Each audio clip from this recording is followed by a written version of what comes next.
Hawks Atlanta on the Locked On Podcast Network. Your team every day. Welcome into the Locked On Hawks Postcast, your home for the best Hawks talk. It is local insight you can't get anywhere else but right here at Locked On. I am Tenitra Batiste, and alongside me is DeShaun Tate. Today's episode is brought to you by FanDuel. Make every moment more. Right now, new customers get $200 in bonus bets if your best bet of $5 or more wins. Visit FanDuel.com/LockedOn to get started. The Locked On Hawks Postcast is also part of the Locked On Podcast Network. Your team every day. Now, DeShaun, the Hawks got their third win in a row. They beat the Suns 129-120 tonight. We'll get into it. It was an all-in win, and we'll talk about it in the and one. And we'll talk about keys to the game, too. For a quick turnaround for the Hawks, they look to avenge a blowout loss to the Warriors that they had a week ago. We'll talk about it and who got next. But first, we got T and Tate's takes, a special He Got Snubbed edition. Now, normally, Tate, we start off with our takes on the actual game. We'll do that later in the show. But first, we have to talk about the NBA All-Star Reserve results released Thursday. Now, going into the night, Trae Young was averaging 27 points and 11 assists on the season. So you think to yourself, not sure what else 11 has to do, but here we are. The NBA announced All-Star reserves Jaylen Brown, Donovan Mitchell, Jalen Brunson, Bam Adebayo, Julius Randle, Tyrese Maxey, and Paolo Banchero for the East team, but no Trey. I'll tell you who the West got as well. Kawhi Leonard, Anthony Davis, Devin Booker, Anthony Edwards, Steph Curry, Paul George, and Karl Anthony Towns to round it out on the reserves. Tate, why didn't Trey make this team? This reserve team?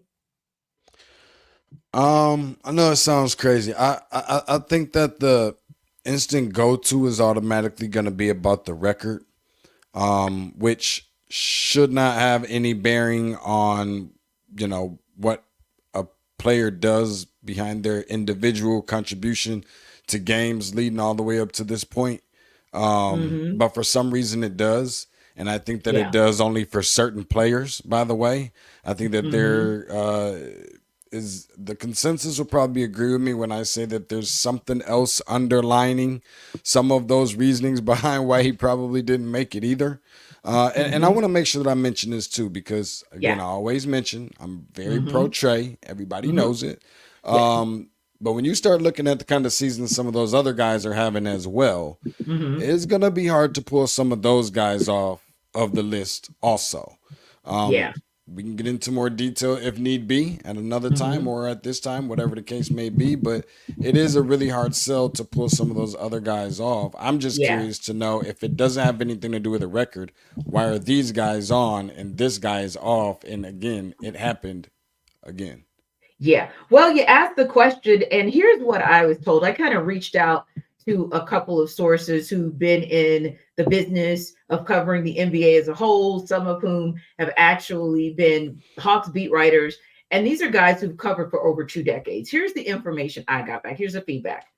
And I quote, coaches don't like that he got 2 coaches fired, including a guy who took him to the conference finals. The Hawks have built a team to complement him, but all he does is put up big numbers, but no wins. He's viewed as selfish, and nobody likes playing with him. Also, he's not having a better season than Brunson, Maxey, or Mitchell. Now, again, that is not what DeShaun, Tate, and Tenitra Batiste are saying. That is feedback that we received from outreach that I gave, asking those who have been award-winning Hawks beat writers, award-winning NBA reporters for 2 decades who have inside knowledge of what is this. To your question, Tate, and to your point, what is it beyond the numbers? Like, what's the disconnect? I am not suggesting, and we are not suggesting on this show, that any of this is valid or invalid. You want to chime in on if it's valid? Go ahead and send a comment in, and we'll be happy to bring you into the program.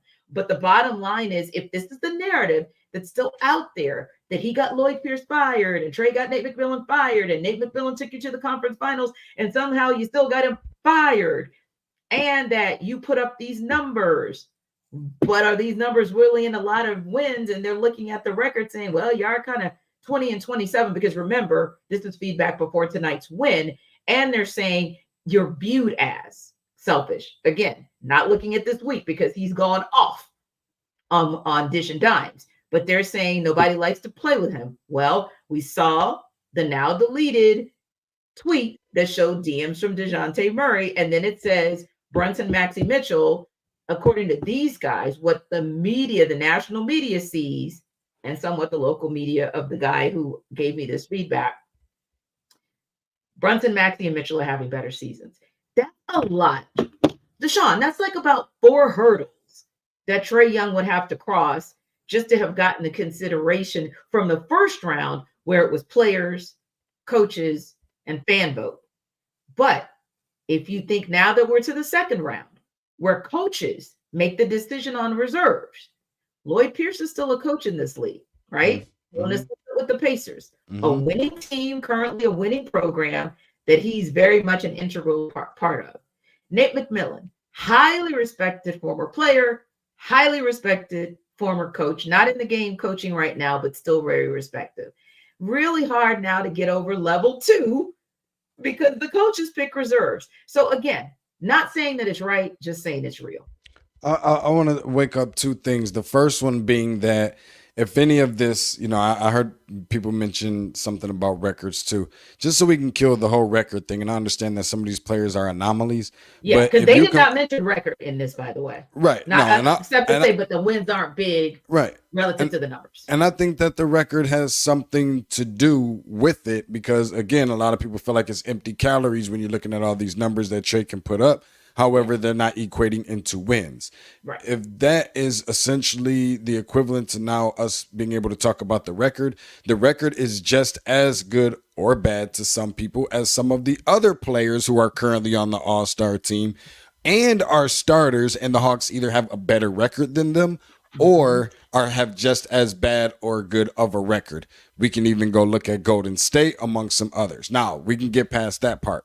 The other part is the fact that I'm curious to know what they believe, whether that's the people that are writing this, whether this is the coaches themselves, regardless of whether you like him or he's, disliked by other people or whatever the case may be.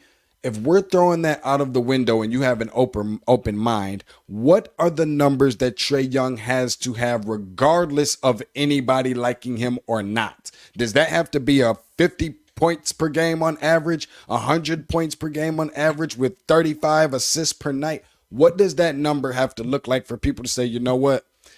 We don't like him. I don't like him. They don't like him, but he has to be at least a reserve with this number. What are those What's the numbers? bar? Yeah, what's the bar? Because when you look at the numbers as far as even him getting another one of those mountaintop or Mount Rushmore type accolades tonight, excuse me, everybody, but he literally was able to do that. He was able to do it by getting now to the 5th most number of 30 plus point games with 10 plus assists. Mm-hmm. How much else do you want from him? Mm-hmm. I don't know. Maybe, the crazy part is maybe that's what is the number? That's the only thing I'm trying to figure out here, because clearly 30 and 10, for fifth most and tied for 5th most in NBA history. And we can go list down all the numbers. I mean, this year is better than last year, and last year almost seemed kind of blasphemous. But you know what this year and last year both had in common mutually was that the record was not good. I think the most disappointing part to all this, I think I heard Dominique say this on the broadcast tonight, probably the most disappointing part of all of this is that this is probably his best overall all-around game type of season, because he don't play defense no more as a conversation. We're not doing none of that. So I think that there's so many different other elements and things like that you have to factor in, and he's starting to check boxes and still getting snubbed. And I think that's where it becomes somewhat uncivilized. Agreed. And I know we got to run, DeShaun, but I got to ask you this question real quick before we wrap, because you start talking about it then becoming reputation. You start talking about it becoming a narrative that he just can't undo, or at least hasn't been able to undo so far in his career. And you start thinking about his legacy. When you get into a player's 6th league or the 7th league in the year, he becomes one of those seasoned veterans, not just a veteran as in I've been in the league 2 or 3 years. So with that in mind, in the absence of a championship thus far, and let's just say we're not speaking negativity into being, but let's just say if that championship never kind of comes or never comes during his years with the Hawks, then making the Hall of Fame, that's your highest accolade, that individual accolade. But the way you get that, in addition to what he did during his time at Oklahoma, is what you do in the league. So if you can't stack all-star nods and you can't stack NBA All-Pros, therefore, then, how do you get there? Like, if your legacy is important to you, how do you get there? And it goes back to the question you asked, like, well, what do the numbers have to be? I'm not sure that it's possible to even be able to do that. You definitely have to be putting up a significant amount of numbers that nobody will ever be able to match. Yeah. We hear about, some of these numbers that guys have put up from back in the day, and it's like, okay, who's ever going to touch that? And they still haven't yet to this day. It almost seems like that you would have to do that. But the last thing I'll say about this, Tenitra, I promise, is that since when did Trae Young become more likable than a Draymond Green, who never got snubbed for how unlikable he is or anything like that? I don't know. That just confuses me a little bit. Yeah, it's like they say, when you keep moving the bar and you keep moving the line, how is somebody supposed to get over it? Mm-hmm. Tough call. We'll be right back. And when we do come back, then we're going to do a deep dive in the AM1 and talk about this Hawks win over the Suns. This episode of our Locked On Hawks postcast is brought to you by FanDuel. Happy Super Bowl. Happy 8 days to Super Bowl for you guys who are at least celebrating it. And that comes to you from us and from FanDuel, America's #1 sportsbook. Now, if you're like me, Super Bowl Sunday is a really big deal. And granted, we sports reporters, we kind of watch it a different way, but it's still exciting. I mean, we're still hanging out with our friends watching. We're still grabbing our favorite snacks and maybe placing some super bets. You might want to do that part. So FanDuel has a lot of ways for you to end the season with a W or 2 or 3, whether you are a Chiefs fan, a 49ers fan, or just a fan of a good football game. This is another potential win for you, because with FanDuel, you can bet on who will win Super Bowl 58 with players scoring a touchdown. Who's going to score it? When are they going to score it? How many points will be scored? And so much more. So new customers, join today and you'll get $200 in bonus bets if your first bet of $5 or more wins. Just visit FanDuel.com/locked-on to sign up. That's FanDuel.com/locked-on. Make every moment more with FanDuel, an official sportsbook partner of the NFL. All right, let's deep dive into a great game by the Hawks. DeShaun, I always say, if you want to see Trae Young go off, deny him his all-star flowers the very next game. After every time that he's been snubbed these last couple of seasons, he does not disappoint. He makes that opponent pay. And granted, I got to give him flowers as well, in that he's been making opponents pay the last several games. But this one just, it kind of hit different. He showed you early what he was going to do. First few minutes, hit a 3. Then he hit another 3. Then it was the steal and the score. And I was like, woo, letting the late naysayer know. It's like Puxatawny Phil, if you're into that thing, and Beauregard both predicted today, February 2nd, that it'll be an early winter end. I don't think, DeShaun, that Trae Young, I don't think Ice got the memo. Yeah, listen, I mean, I think I'm not the only person, I kind of speak for a very decent majority of people when I say, everyone's kind of thinking, how is Trey going to come out and play in this game? And I think that we have to credit a little bit of the maturity that everybody said that he lacked at one point in time. And we're seeing him develop not only as a basketball player, but obviously as a basketball professional, when it's clearly all about the win for him. He's made that very known, and he came out and played that way. He could have came out and played selfish. He could have came out and, tried to make a statement with throwing up shots, that he feels confident is going to make, but he's doing it out of frustration and distress or duress or whatnot. But he came out and he played his game, and it happened not only 32 points and 15 assists, but it also happened on 70% from the field and 63% from 3. So just let that kind of marinate a little bit. But this kind of very much felt like a do it for Trey type of game a little bit. It kind of had some of that feel to it. And it was very much a team win.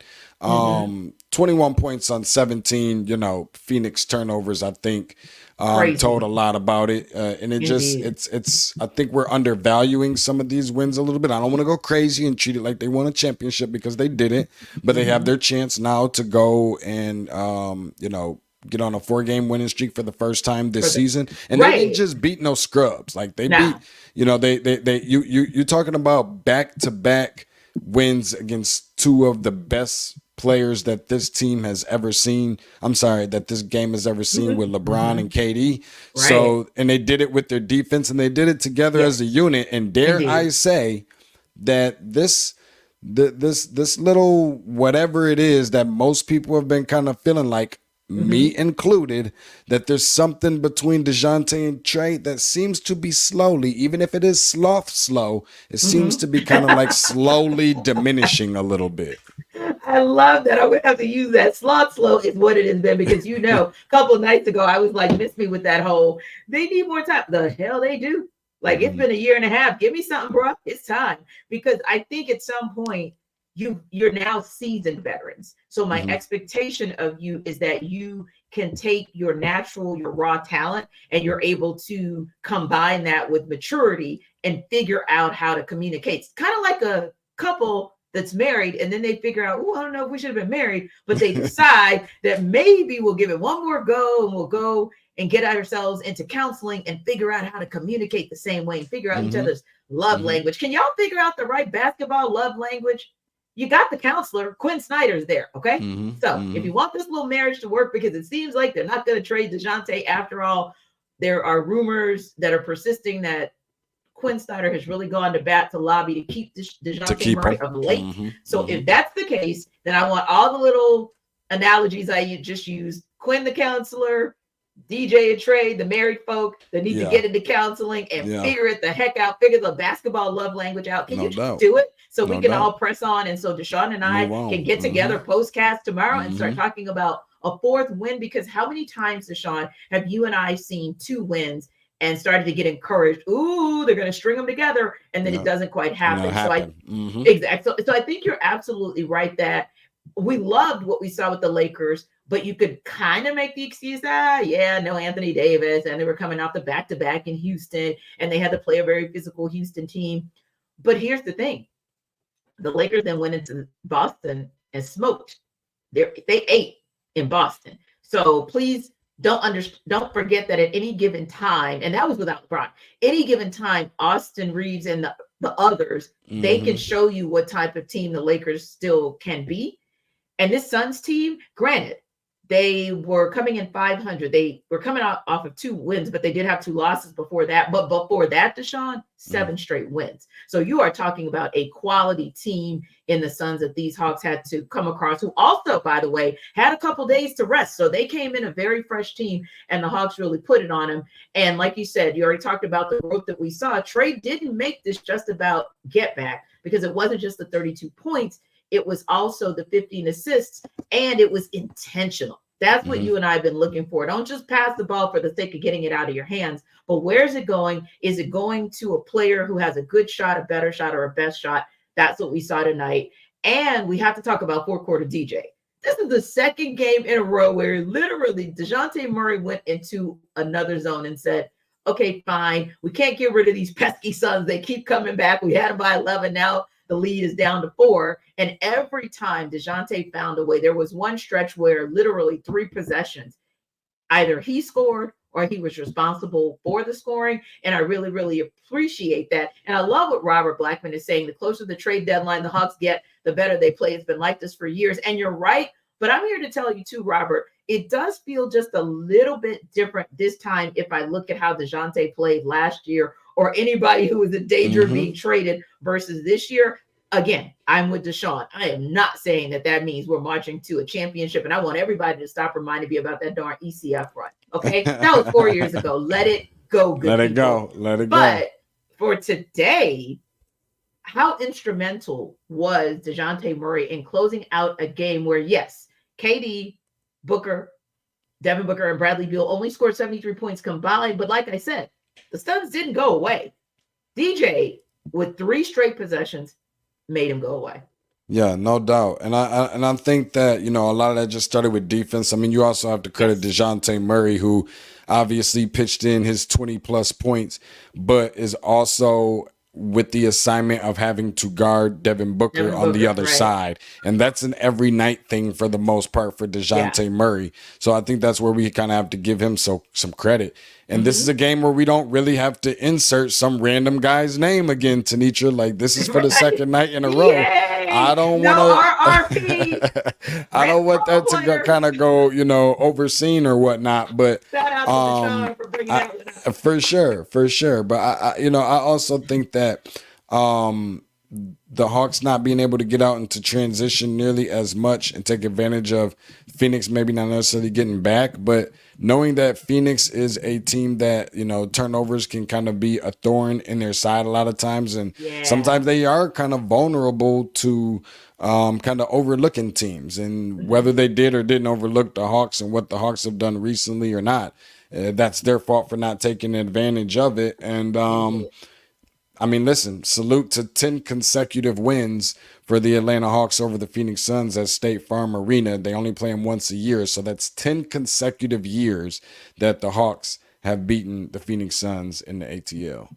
Indeed, and they have their number. And listen, give the Hawks credit as well for being able to take advantage of the fact that the Hawks are now 14-4 when they take a lead into the fourth quarter. Pretty impressive numbers. And they took advantage of a Suns team that is worst in the league in terms of offensive rating in the fourth quarter. But you have all of that in front of you, and when you do your job, you still deserve the credit for it. We will talk to you about keys to the game and give you one more thought and one more takeaway on this game when we come back.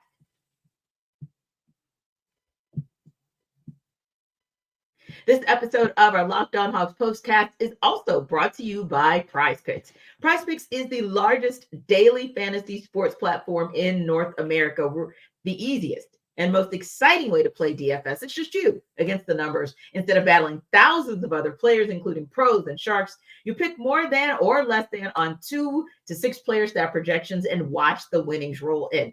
With basketball season upon us, we're already on the other side of halfway through the season. You can now pick combo projections across football and basketball from the Specials League. It's a league created specifically for combo projections that include 2 or more players from different sports or leagues. So, for example, you might want to pick Trey and look to see if Trey is actually going to get double-digit points and double-digit assists. It's a thing. But you can also look at the NFL. They, of course, are going into their Pro Bowl games weekend, 12-6 lead NFC over AFC. Got some local players, DeShaun and Chris Lindstrom, who are going to hopefully show out in the finals, the championships on Sunday. How about it? Will Chris Lindstrom actually be able to win one of the, I think they're calling them skills challenges? That might be a thing. You can find out and make that bet potentially on PrizePicks. They even offer a reboot policy, which I absolutely love, because if you're like me, you want to know if a player exits, unfortunately, like Saddiq Bey did, and he doesn't return in the second half, that player is rebooted. They are the only daily fantasy sports platform with an injury insurance policy. So go to prizepicks.com/LockedOnNBA and use code LockedOnNBA for a first deposit match up to $100. That's prizepicks.com/LockedOnNBA. Daily fantasy sports made easy.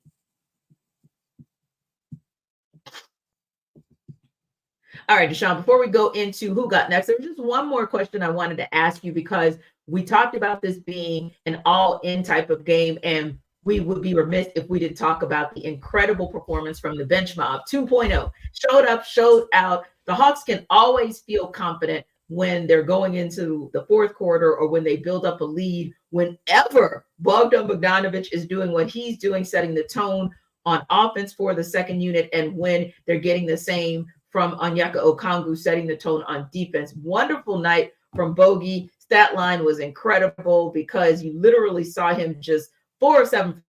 I just want to stop right there with the 23 points, 5 assists, 4 rebounds, but 4 of 7 from 3. Onyeka Okongwu, 15.7 rebounds, 2 blocks, plus 23 rating from Double O, plus 13 from Bogey.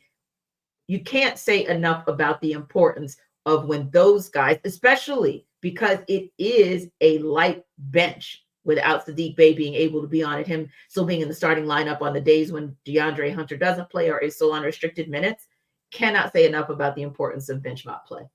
For sure. You know, I'm a frequent reminder to people that this team has not done nearly enough of upgrading its talent coming off of the bench. But, you know, there's a reason why we do have a guy who is oftentimes forgotten about that's up for Sixth Man of the Year and Bogey Bogdanovic. Indeed. You know, we talk about Trey. That's the obvious. We talk about DeJounte. Obvious. I mean, it almost kind of feels like Jalen has just come in and just skyrocketed and catapulted himself to a whole different level beyond Bogey, to where anything that Bogey does just feels like it's an added bonus. But these are pretty consistent numbers by Bogey too, by the way. Like, this isn't a every other couple games. Like, this is starting to become something that we can kind of get used to. Yeah. And by the way, not that it's maybe not anything worth sneezing at, but I feel like this is the second consecutive game, and I would be really interested to find out if this has ever happened before during his career. But we've gotten back-to-back games with Onyeka Okongwu converting on a 3-point shot. Yeah. So extending his game a little bit. We always talk about stretch 4s and 5s and guys that can shoot from outside. And while that is, you know, reasons to be highly critical of not having, you know, we talked about it in the Atlanta basketball party before earlier this week, that when you don't have somebody that can do those things, it's like a detrimental asset to a degree, and you kind of limit yourself. Well, give him credit for hitting the shots that he hit, you know, on tonight. I like to see it, you know, going forward. If it continues to go in, but the team has just been playing on a different level and just with a different feel in a very small window size. Yep, we get it. So we understand that part as well, but you know, give this team credit because it really just kind of feels like the chemistry, just the feel of it. It just feels better. Tonight's game could have resulted in a loss. The Lakers game could have resulted in a loss. Although they didn't, it felt like they were more connected, and that's what I like to see out of this team. I was just going to say the same. It's that togetherness and the communication that we talk about that we can't produce stats for, but when you see dubs, more often than not, you can trace it back to that. You can trace it back to moments in time where that becomes a deal. And to just co-sign for Onyeka Okongwu, anytime I look under that PF number and I just see one person, my life and my entire night is made. Moving on, the Hawks have a chance to avenge their blowout loss to the Warriors a week ago. And like you said earlier, score 4 straight wins, something they haven't done yet this season. How do they get it done? Especially because they could be man down, because literally we have Sadiq Bey, who went down with an injury, did not return in the game. DeAndre Hunter can come in. He's supposed to come in tomorrow because he was able to take off for injury load management tonight. It was legit load management. So he should be playing tomorrow. So that might affect the game a little bit, but I still feel like they can get it done. How do you feel on them being able to do it, especially on a quick turnaround like playing tomorrow night? That's going to be the tough part, is because it is that back-to-back, and that second half of the back-to-back is always kind of brutal. But I mean, with the energy that they're playing with, and especially with it being at home, makes you feel a little bit better, because a lot of times they were playing on the road the way I feel like they should have been playing at home sometimes. So it definitely feels better. But I mean, I don't know if this is a matter of playing with house money, or if it's just kind of like, you know, you don't have as much to risk versus the other team, or all the pressure's kind of on those West Coast teams that are better than the Hawks are. You're 2-0 so far, and I'm not sure that versus both of these teams that they've played in the last 2 days that anybody would have given them, in the last 2 games, that anybody would have said we'll be going into the Warriors game, 2-0. Against those other teams. So that's a feel good within itself, but it is a free flowing style. I think they have to continue to do that, continue to keep the turnovers down. I think I looked up at the half and they had like 2 turnovers or something like that. I think they finished with 10. That's still a very low number. Very good number. Yeah. I mean, they got to do a little bit better from a free throw perspective, whatnot. But I just think that overall, like, for this team just needs to really keep on building on the positive and the optimistic, the energy.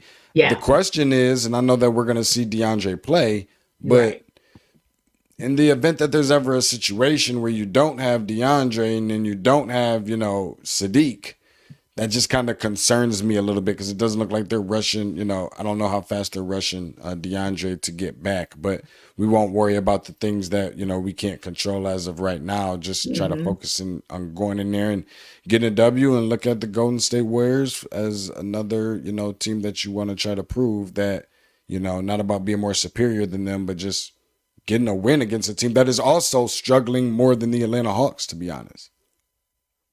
Right. And honestly, it's another awesome win that they could potentially have because this Warriors team, they are 3-2 in their last 5 games, but their 2 losses came by a combination of 2 points, literally. They lost against the Kings by a point, dropped one in double overtime to the Lakers by a point, then a couple dubs. But we know that dub before the losses and the wins, they got that dub and smoked the Hawks. So I feel like some get back might be in the air. And it's going to be a really interesting night at State Farm Arena on Saturday. And I think the other thing is this, when you look at where the Hawks are and kind of how they're stacking wins, you're right. You and I took a look at it from a gauntlet perspective, right? We looked across the entire 6-game homestand and kind of said, hey, where in this 6-game homestand can you possibly get 3 wins? Because, hey, you walk away from it with a record of 500 going against these quality teams. That's a good look. They got 2 games left. They already have 3 wins, right?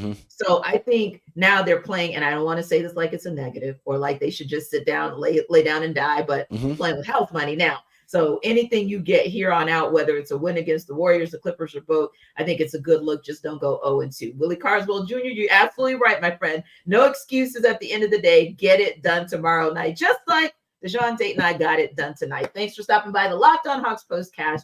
Remember to like and subscribe to our YouTube channel. For more on the Hawks, check out Locked On Hawks with our guy, Brad Rowland. But you know what to do. Come back and see us tomorrow night.